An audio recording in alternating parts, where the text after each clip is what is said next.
All right, from Durant, Oklahoma, this is Midwest Sports Saturday on a Thursday, as it should be, for our season premiere. This is season number 4 of Midwest Sports Saturday. Yeah. Did you know that? No. Did not see. I broke news. I feel special now. Broke news right here on Midwest Sports Saturday. We are live from Durant, and we are excited because it is game day today. Now, for the coach I'm about to talk to, game day is actually tomorrow. She has 4 matches under her belt to get the season started, but right now it is football game day. It is. We're inside here. We're in Bloomer-Sullivan Gymnasium, the home of Southeastern Oklahoma State University volleyball, and it is an incredible place. I know we've talked about this a number of times on the show. We'll actually go live from here a little bit later on this season, but of course it's football. The issue right now, and what you can't see is the rain. And so we were going to be outside at Paul Laird Field. We will have some broadcast a little bit later on this evening from Paul Laird Field, but right now we're inside. And as for now, me personally, it's not going to mess with me that much. I didn't want Coach Mitchell's hair to get messed up. Yeah, right. I mean, I got a hood, right? So, okay, that's all right. Okay, well, let's. Glad we're an indoor sport. Let's just say, right? Yeah. Because definitely, and it's going to be a little bit wet outside. But there's Arkansas Tech and Southeastern football. That's going to take place a little bit later on, in less than an hour and a half. Set to kick off here from Paul Laird Field in Durant, on the campus of Southeastern Oklahoma State University. We will talk football a lot more as we go along. But my first guest of the season. Yay.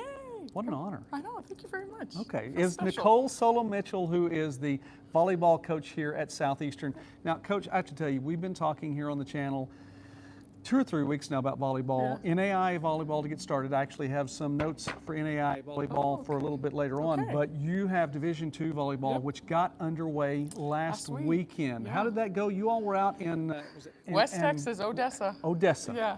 Okay. A lot of people are like, where are you going out there? That's a trip. It is, but we had some family out there, so it was a benefit for me. Well, tell us how the Savage Storm did. Yeah, it was good. I mean, it was good competition. Good competition. Played some high-level teams. We went 1-3. Obviously, you want more wins, but I think we learned a lot. I've got a young team, and so I think it was good experience. Everyone got in. So it was a good opportunity for everyone to get some playing time and just kind of get the jitters out, I think, a little bit, especially with so many freshmen. But it was good, a good competition. We played some solid teams, some Lone Star teams, and then one NSIC. You got Augustana in there I know. Too, I was so like, I know that league a little bit. So it was fun to play them. But Central Region, which it's well documented. It is absolutely a beast, and the Northern Sun teams perennially are going to be good, and I think they just flip a coin to see who's going to be good from one year to the next. From year to year. Who wants it this year? Who wants it? But it's always nice to play that high level to kind of test where we're at, and I think we held with them. So that was good. Let me ask you, you mentioned a point, and I know that your roster is full of new faces. You have a lot of new faces on this year's team. We've already talked about that once a couple, 3 weeks ago, but how big is it then? It's not a conference match. Now, granted, it's a big deal because you're playing Division II opponents. But these first 8 matches that you're seeing, and you'll have a few more this weekend, how big is it to get everyone some touches? I think it's important just to get, like I said, the jitters out. And I think everyone needs to feel a little bit confident of what they're doing out there. And it's for us as the coaching staff to figure out what rotations work, what lineups work. And, I think when we see certain people out in different positions, it gives me a different look. And so it's a good opportunity for us to see different lineups. And I think the biggest thing probably is the confidence, especially for how much youth I have. So would it be safe to say then that you don't have the lineup just locked in yet? No, I don't. And I think that's okay because I think people are continuously improving, and they're showing me something new every day. And I have a lot of people that can play different positions, and so they're developing very well on the right side, or then they did really well in the middle in one practice. And I'm like, well, let's throw you out there and see what we get. So it's been fun to play around with it for sure. You had a couple of girls that made the all-tournament team out there as well. Yeah, Talk both about newbies. that. Both newbies. Yeah, Patience Lewis was libero for me this weekend. She got all-tournament. Fantastic job. She's got a great personality, great leadership in that role. And then Makira Moffitt, she was a transfer for us, came in from Lincoln Memorial. Just a good kid. She works really hard. She will do whatever she needs to do to score, whether that's a tip, a roll shot, or bounce, and she, point's a point for her, and so she finds the court. So they've been both really fun to work with. Okay, you all, well, I say you all, she's staying with me for just a little Yeah. bit longer here Yeah. because the girls, they just got on the bus, didn't they? They did. And They're they're going to roll heading out to here Edmond. in about 15, 20 minutes. I know, yeah. So Good. they're gonna hit the bus. I'm gonna stay and I guess support my husband with football and the team, and then we'll meet them tomorrow. In that order? Yeah. I Okay, think that's so. all right. Yeah. Well, and her husband works with the team, Yeah, the football he team here does. at Southeastern. Now, Edmond, about a 3-hour trip from Durant Mm-hmm. as you head north and west up to the central part of the state of Oklahoma. Edmond, for all intents and purposes, really, with the club ball that they have going on up there, is, I would say, for the state of Oklahoma, is the hotbed for It's volleyball. the hub. It's the hub for volleyball for sure. They run a lot of great clubs out there. Obviously, SNU's out that way, UCO, Oklahoma Christian. They've just got high-level volleyball for the state of Oklahoma up there. And you're going to see Oklahoma Christian and you're going to see UCO We will. both up there this we will. week. Yep. So, First game tomorrow morning is Oklahoma Christian. all right. Well, I want you to have a safe trip. I Thank hope you you. enjoy everything Thank you. success to the Savage Storm and to the Awesome. volleyball team this year. Thank you much. Coach Nicole Solom Mitchell, our first guest of the brand new season here on Midwest Sports Saturday on a Thursday tonight. Coach, thank you very much. Thank you. Appreciate it. All right, I'll take that. And we have a little bit different set here today. We are, like I said, we're inside, and so we're in the gymnasium. Now this is an old school gymnasium. It's been around for a long, long time. One of the legendary coaches in the state of Oklahoma, Coach Bloomer Sullivan, who was here, coach for the Southeastern years ago. Well, Southeastern got a brand new basketball facility, also named for Bloomer Sullivan's Bloomer Sullivan Arena. This is the gymnasium, and I'll let you go ahead and come on up here, sir. I want you to be involved in this. Maybe you know a thing or two about some of the things that I'm about to talk about too. But Who knows? who knows? We'll find out. But I was going to say, it's a volleyball specific facility right now. Now behind me, and you can't see all of the different uniforms, but a new look. This has a fresh new look right now. And inside the volleyball gym, which again, we'll be here for another broadcast this fall, all volleyball, redone, branding, Southeastern branding, Savage Storm volleyball. I mean, the scoreboard is volleyball specific. Everything about it is just amazingly cool. And of course, looking behind me right now, the interlocking SE, it says a lot. And in front of that interlocking SE, I get to introduce the president of Southeastern Oklahoma State University, President Thomas Newsome. Dr. Newsome, thank you for taking time with us today thank here you, on Midwest Joey. Sports Saturday on a Thursday. Yeah, we usually are outside with football warm-ups going in the background, and I like that. we got a little shower, but it's not gonna affect us. I think we're gonna be great for the game, and probably gonna cool us off a little bit. So it's be great. We're in Bloomer Sullivan, and this is our legendary athletic facility on campus. This is kind of our legacy facility. Some names that have played here that probably people have heard of. Dennis Rodman, Crystal Robinson. Crystal's pretty active right now with the Phoenix Mercury as an assistant coach, and Go a little bit more old school. So yeah. there may be some people watching that would know Jerry Shipp. Jerry Shipp played here, of course, Olympic gold medalist. I believe he was captain of that Olympic gold medal team. So we did a lot of work this summer. Fortunately, with our amazing partnership with Choctaw Nation of Oklahoma, part of their title sponsorship of Southeastern Athletics has allowed us some capacity to really work on this legacy building here, and it's right now the home of our volleyball team with, like you said, this volleyball specific facility, and we're very excited about our volleyball team being in here in a couple of weeks for their first home match, and it gets loud and students show up, but it's also our home for sports performance. So we have our indoor practice facility here, turf room, our weight room, which I think is second to none. We did some upgrades on it about a year ago, and it has all the bells and whistles and electronic feedback and iPads on every station, those sort of things. And then all of our locker rooms are in this building, with the exception of football, which is of course over just next door at the stadium. But all of our coaches' offices, for the most part, with the exception of basketball and some of our sports that are out of the arena. But so this is our legacy building, and we really felt like we needed to do it. It's due, and we put new carpet in the building this year. We built this platform here so our coaches could really give our recruits a better experience and a better feel for what Southeastern athletics is all about, and really proud of our athletic director, Keith Baxter, and all the work. And this has been his vision, completely his vision, and couldn't be more proud of how it's turned out. It's fantastic, and it really is nice to walk into. And I remember the first time this summer that I walked in and looked around and saw that the changes had been made, and I took pictures immediately and sent them to my wife, because I mean it's a facility, a building, like you said, a legacy. It's been around for so long.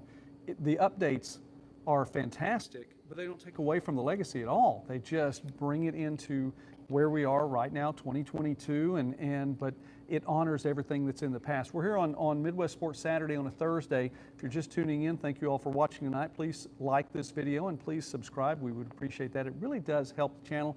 We've gone beyond 1,100 subscribers now, so we're pushing that mark even a little bit higher. So I'm excited about that. We try to, we do. We bring you small college sports and more throughout the Midwest and beyond. Tonight here on campus, Arkansas Tech comes into town to take on Southeastern in football on Paul Laird Field. That way, it's just over to the west just a little bit from wherever your perspective is watching this. But I know that's something. It's football season. It finally is. We made it to the month of September. Now, we've already talked about football on Midwest Sportsnet already. We've had a lot of NAIA football in the books, even a little bit more tonight. It's not just D2 specific tonight, but doesn't it feel good? It feels great, and I still, we had football games Saturday over the weekend, many of them that I watched on television, and for some reason that was 0 week. So this is officially week one, which doesn't make a lot of sense. And Division II is kicking it off the right way with the entire Great American Conference playing tonight on Thursday night. I think the MIAA is playing tonight. And then we've got games, of course, across the country, Division II on Saturday.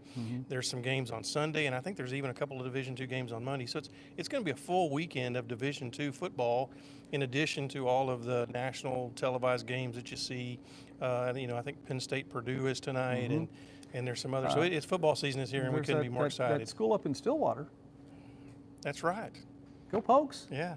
OSU is playing tonight. Tennessee's playing tonight as well. So just dropping a couple of names. There's a couple more. There's a few games, but I had to do Oklahoma I think State. Where everybody wants to be tonight is in Durant, Oklahoma. I agree. It's where I want to be. Yeah. And it is definitely, and it's not a mistake that we are here in Durant for the season opener tonight. Where else are you going to get to see the Savage Storm match up against the Wonder Boys? I mean, this could be This could be the best mascot matchup of the weekend for sure. It could very well be. I do. I appreciate that. And that's a big deal. So, Great American Conference, MIAA, you mentioned, of course, those are our teams right here in what, well, it's Super Region 2, but what would be considered the Central Region in most other sports besides football.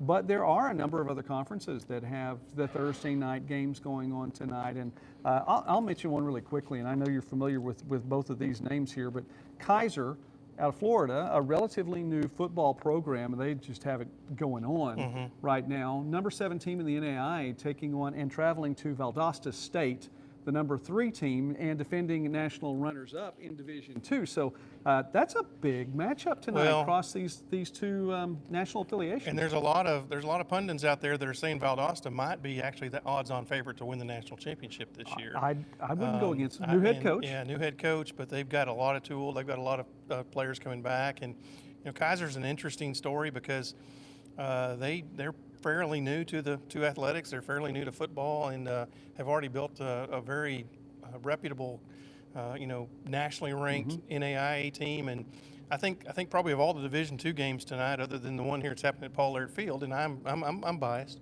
I think that's the one. I think that's the one. I think that's the one that we're all watching to just see how it kind of turns out, because I think it's going to tell us probably more about Kaiser than it is Valdosta, and where they're headed with their program. I agree, and I don't think I could have said it any better than that. Let me ask you then about this game tonight, and of course going to get started 6 o'clock Central Time here, pending rain, and it looks like it may be drifting on through, and we hope it does, because that would be great. We want it to be good for the fans, obviously, but for the athletes as well, to be able to get a good start to their season.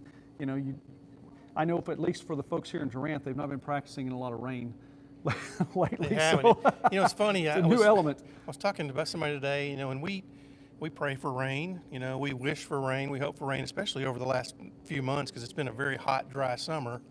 But then when it gets here, we're thinking, well, could it just hold off a few more hours? Exactly. So I guess, we're fickle human beings. We want rain. We want it, but we want it on our terms. Right. And I guess we probably can't demand it to be on our terms, but I think it's going to pass. And even if we do have a little bit during the game, I don't think it's going to be a distraction. By NCAA rules, if we have a lightning strike within 10 miles, then we have to do a 30-minute delay. So, as long as we can get the players on the field an hour before kickoff, around 5 o'clock, then we're going to start right at 6. We'll kick at 6, and right now we're still on schedule to kick at 6 o'clock. Okay, well, I wanted to ask your opinion about that too then. This is a Southeastern team, and I know you know this number very, very well. The biggest turnaround in Division II football from the previous year, which was 2019, for all intents and purposes. It was 2019. No football really of any consequence in 2020 in Division II. Then to 2021. So 1-10 in 2019 Savage Storm football, 9-3, including a bowl win in 2021. What a turnaround.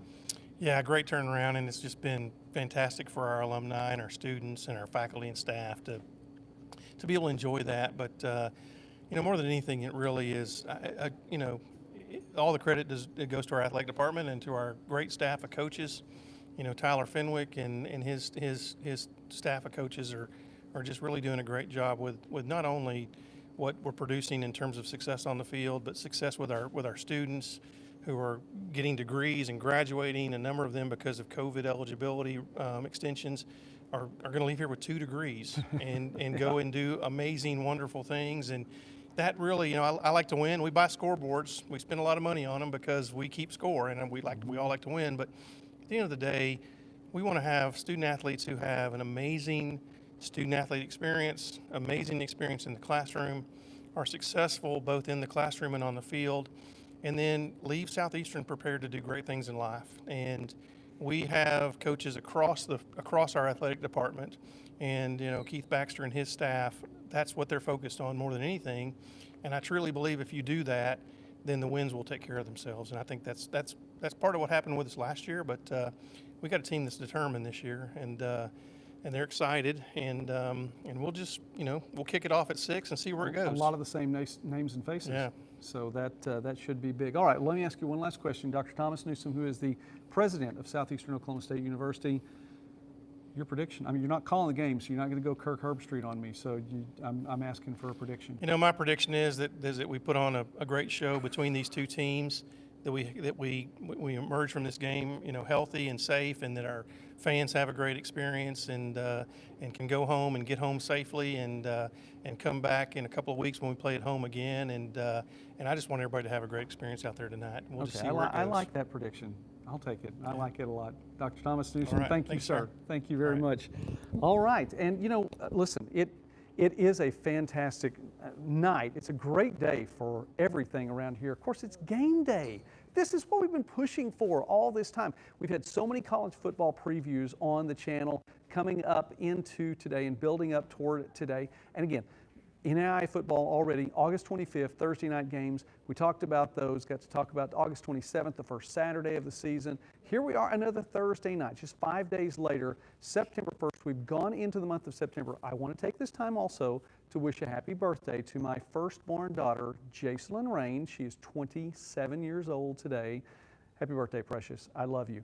But I'm excited about that, and she's my girl.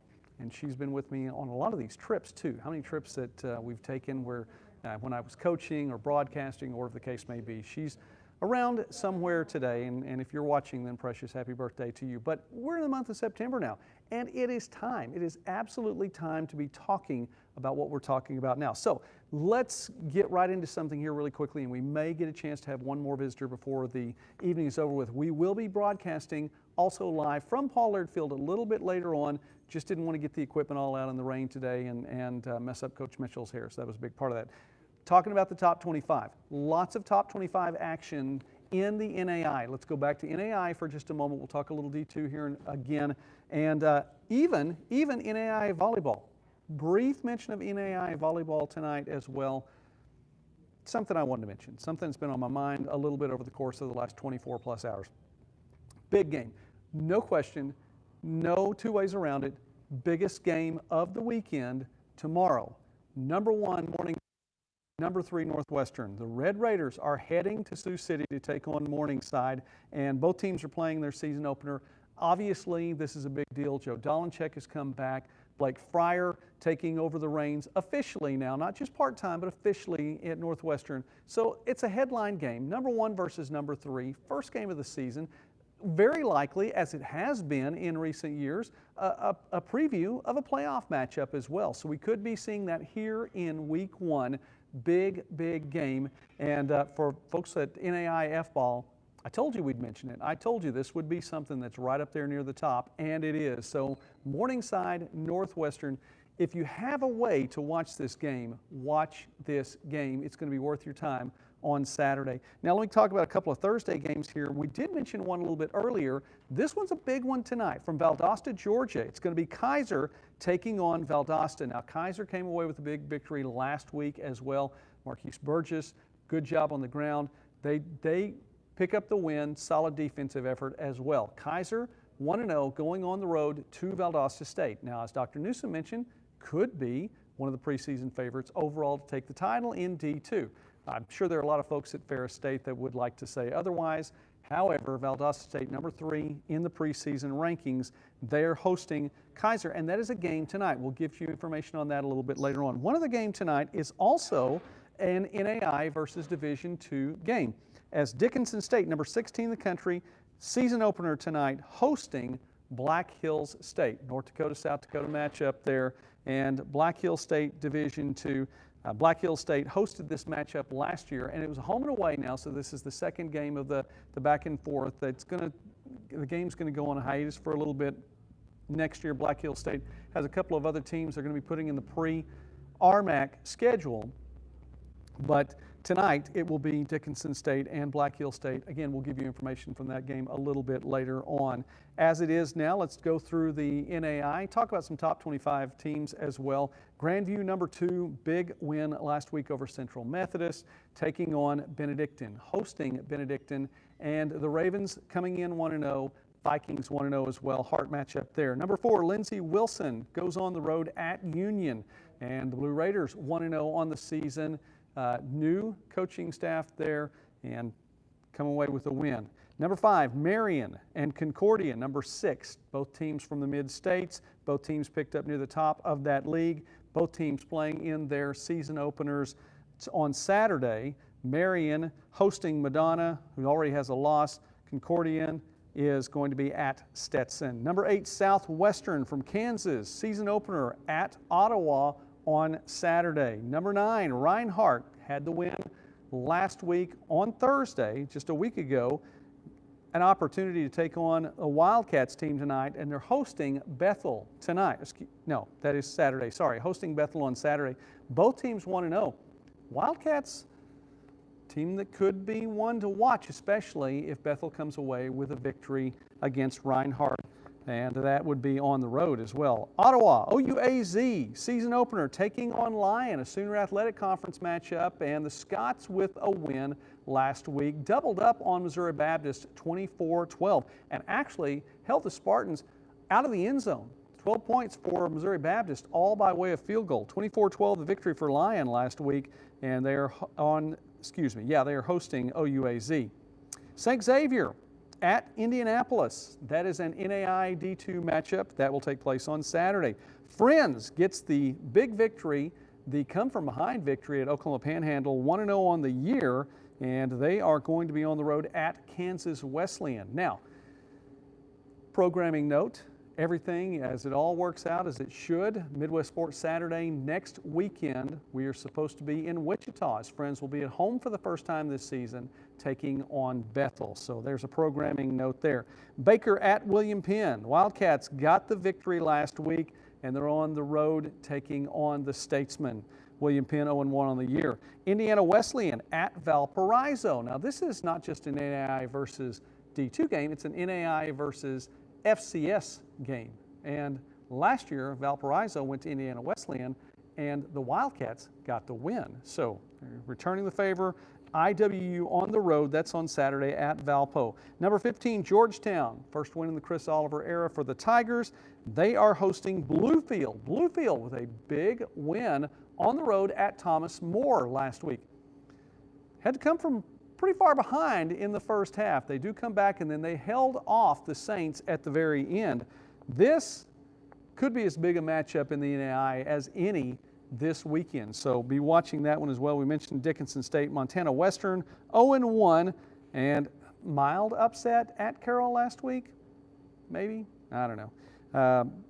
I would say picked 1 and 2. They were at the top of the league, and Carroll, well, Montana Western, the favorite in that one. Carroll with the 6-point victory at home. 0-1 now are the Bulldogs, and they are hosting Eastern Oregon, also 0-1. So this is an opportunity for the Bulldogs to get back in the win column. First time this year. Central Methodist at Peru State, both teams 0-1. Central Methodist, number 18. Number 19, Rocky Mountain gets the big victory last week, taking on College of Idaho also with a win last week. Arizona Christian, season opener, hosting Texas Wesleyan. The Rams won last week. They're 1-0. Dordt, season opener at Briar Cliff, and Briar Cliff last week picking up the loss the Chargers did. Number 22, Culver Stockton, 0-1, hosting Mid-American Nazarene. The Pioneers with a pretty good-looking win last week, and Caleb Tanis now the all-time leader in touchdown receptions for MNU. So that one is one to watch. Mid-American Nazarene on the road. Bethel from Kansas, 1-0, hosting McPherson, season opener for the Bulldogs. Faulkner, 0-1 at Point, and then St. Francis of Illinois idle this week. And the first game for St. Francis will be against St. Francis of Indiana. Excuse me. Put that back here, see if my guest comes in. If he does, great. If not, then I've just done a magic trick and I hid the microphone. I think. I don't know if that's much of a magic trick or not. Anyway, there we go. St. Francis, Illinois taking on St. Francis of Indiana. That would be September 10th. Now, let's run through some Division II football tonight. Again, the big matchup that we're talking about here is Southeastern and Arkansas Tech. Wonder Boys in Durant taking on Southeastern Oklahoma. Lots of Great American Conference football tonight. And so it looks like, and I know you can't see this from where you are, just see I'm looking out to the south right now, and it's where the rain was coming from, heading toward Paul Laird Field a little bit earlier today. And it looks like, even though it's overcast, it very much looks like that it's not getting any darker at this point, so we should be in good shape to be talking about football over the course of the evening, and we'll keep things posted, keep the Twitter feed going, and keep you up to speed also with some more videos along the way. Division II, really quickly, Ferris State, the top team in the country. Of course they are. They are coming off the national championship last year, first in program history, playing tonight and hosting Central Washington. Central Washington has a tough schedule, but I'm going to get down to a school here, and we'll get through a few of these really quickly. Get down to a school I think has one of the toughest schedules in the country, at least to get things started. I mean, it's a tough one. Number 2, Northwest Missouri State is hosting Fort Hays State tonight. That has become a very tightly contested game in the last 5, 6, 7 years. And so that's a big one in the MIAA to get things going tonight. We talked about Valdosta State. The number 3 Blazers are hosting tonight Kaiser from the NAI. Colorado School of Mines. Here we go. This one's a big one. The Mines, number 4 in the country, at number 5 Grand Valley State. And Mines with new coach Brandon Moore. He's been with the program for a while. He's the lead man now, as it's going to be a matchup. Mines goes on the road this week. By the way, they are at home next week hosting Angelo State, a team they met in the Division II quarterfinals last year. I don't know too many. I look through this. I don't see too many teams that are starting as tough as what Colorado School of Mines is, but they are. Grand Valley State, we mentioned, hosting Mines tonight. Number 6, Shepherd at Southern Connecticut. That is a game taking place tonight. Number 8, Angelo State hosting Chadron State tonight. Big game for the Rams as well. And then on the road, as we mentioned, taking on Colorado School of Mines next week. Number 8, Bowie State. Saturday matchup against number 20, New Haven, hosting number 20, New Haven. Number 9, Harding out of the Great American Conference. The Bisons because you have to say that, because Bisons is plural in Searcy, Arkansas, with 2 S's. One of them happens to be at the end. And by the way, you know, in the Great American Conference, there's also the Bison from Oklahoma Baptist. So you have that distinguishing characteristic in there somewhere. Harding's been the Bisons for decades and eons past, so that's fine. Harding tonight at East Central, which by the way is just about an hour northwest of Durant up the road, and in Ada, Oklahoma. Harding on the road tonight at East Central. And number 10, Notre Dame College tonight is at Ashland. A couple more games here maybe of interest to you. Number 11, West Florida, very recent national champion. Again, for all intents and purposes, 2 seasons ago. That was back in 2019. It's a Saturday matchup, and they are hosting Warner. West Georgia, a team that had a tough time. I mean, just in a tough conference. I mean, you've got Valdosta, you've got West Florida ahead of you. This is a team that could make some noise a little bit later on. In the meantime, tonight, hosting Carson Newman. Let's talk a little bit more Division II, just from at least local area here. Number 14, Nebraska Kearney tonight at Missouri Southern up in Joplin. And the Lopers looking to follow up on a playoff appearance in 2021. Reading down just a little bit more, number 19, tie for the number 19 spot with Lenore Ryan. How about Ouachita? Ouachita on the road, and again, not too far from where we are right now. About 2 hours from here, almost exactly 2 hours from here if you drive like I do. That's up at Oklahoma Baptist at Shawnee. And Todd Knight, in his 23rd season with the program, they've had 13 consecutive winning seasons, have the Tigers of Arkadelphia there in Ouachita looking to make it a 14th consecutive winning season. I believe they were picked second in the league, right behind Harding in the preseason poll. And that pretty much rounds up, what is local to this area as we're here in southeastern Oklahoma. Midwestern, the Mustangs, the Fighting Bill Mascals, are going to be hosting Colorado State Pueblo, and that will be on Saturday. All right. Now, we're about to go over to Paul Laird Field in a little bit. We're going to wrap up our part of the broadcast here. I wanted to just mention NAI volleyball rankings did come out on Wednesday. Really no surprise near the top. Not too much of a surprise. I'll just read this. Missouri Baptist, 8-1, number 1 team in the country. Defending national champs, yes, they need to be number 1. Only loss of the season is to now the number 2 team in Midland. Midland 6-1. Marion moves up a spot from number 4 to number 3 at 4-0. Park moves up 2 spots from number 6 to number 4 at 3-0. And then it gets to be a little bit different. Corbin moves up 2 spots to number 5. Corbin 7-1, very good season for the Warriors. Jamestown falls from number 2 to number 6. Opening match, lost in the opening match, and won 7 consecutive after that. Lost to the number 7 team in the country now, number 12 then, Eastern Oregon, and Eastern Oregon got 2 first-place votes. Missouri Baptist 8 first-place votes, Midland 6 first-place votes, Marion 4 first-place votes, Park 1, and Eastern Oregon 2. The Mountaineers number 7 in the country. Northwestern stays in the number 8 spot and is now 4-1. Viterbo stays in the number 9 spot, 4-3. Had some tough losses, but played some tough competition. And Concordia moves up from number 11 to number 10, 5-0 on the year. Now, a couple of things that we look at here I think are of interest. Number 3, Bellevue, 3-2. Bellevue falls 9 spots in the ranking from last week to this week. The number 9 team in the country last week was Providence. Providence has dropped out of the rankings and actually did not receive any votes at all. So Providence struggling to get started. The Argos trying to make some things happen and haven't been able to figure it out just yet. Number 13, Southwestern Assemblies of God. SAGU jumps 10 points from number 23 to number 13. Really shouldn't be a surprise, as the Lions are 8-0, and they're playing great under Coach Moore. So they're doing a good job. I'll talk about one of the team here in a moment, 2 of the teams actually here in just a moment.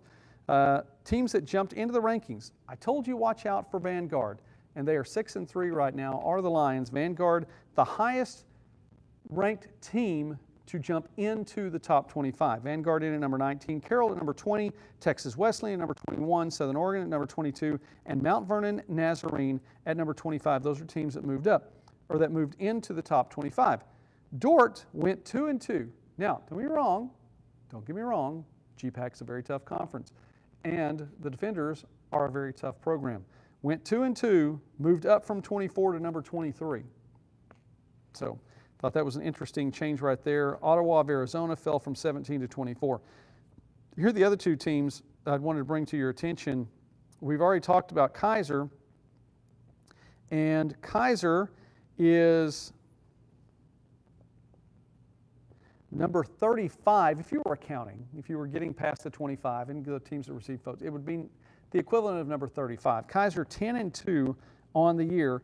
And finally, William Carey, the Crusaders they received votes. They're 8-0 on the year, and they received 3 votes. And I want to talk about this on another show, but let's mention at least tonight as we're here. 19 people voted in this NAIA poll. Of those 19, at the very most that it could have been, 3 people could have given William Carey 1 vote at that number 25 spot, or 2 people could have given them one at number 24, one at number 25, or 1 person could have said William Carey should be number 23. At most, 3 of 19 teams think an 8-0 team is worthy of at least recognition. And my question here then is this a Lifetime Achievement Award? Is the voting, is the rating, are the ranking systems from week to week or bi-weekly as they are, is it a Lifetime Achievement Award? Is it something that was done before? Or is it based on what the team is doing this year? And I think that's something that whoever in these polls, it's a question that needs to be asked, because at the very least you have to look at William Carey and say, wow, this program's done pretty well. Kaiser 10-2, started the season 8-0, went 2-2 following that, so 10-2 right now. These are questions just to look at, and granted, you could also say, have they played the tougher competition yet? Probably not. And there's a lot of competition this week. My goodness, all that's going to be going on around the Sioux City area. We're going to know a whole lot more at the end of Labor Day weekend than we do right now. So I'm going to hold off too much of my questioning and discussion about that until after the Labor Day weekend. And I think that's warranted. I think it's fair. But it's a question that I think should be asked. So anyway, we are about to watch football, though. We're going to go to football here in just a moment. So football here from Paul Laird Field, and we'll have some in-game content as well. I want to say thanks to Dr. Thomas Newsome and to Coach Nicole Mitchell for being with me on Midwest Sports Saturday on a Thursday here from Durant, Oklahoma. Shout out to Doug Self. If you're watching or still watching, hey, Doug, thanks for watching tonight. My broadcast partner, long-term broadcast partner, Michael Westbrook, and to, well, my lovely wife, Jody, as well. Lots of folks watching tonight. Thank you for being one of them. I appreciate that. Let's go watch some football, all right? God bless you. Have a great night.